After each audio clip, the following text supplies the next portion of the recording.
The first time I ever smoked crack was when I was on Molly. Good golly. I was hanging out with a crew in Echo Park and I didn't want to seem like a narc, so I smoked some rock. One of them suggested that we go to the Gold Room for free tacos. I didn't feel hungry, but I went anyway.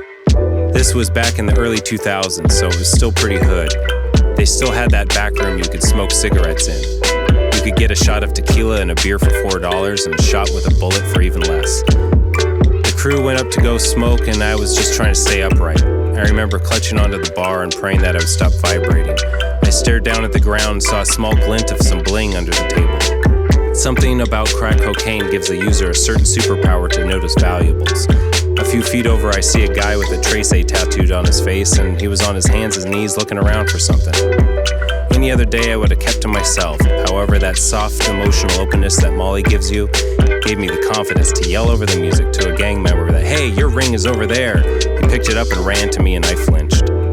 "Damn, fool, you saved my life. You don't even know." He turned to the bartender and pounded his chest. "Pago las bebidas." It was an engagement ring he was going to give his girl. He dropped it when he was showing off some friends, and he thought someone stole it and he was about to shoot up the place.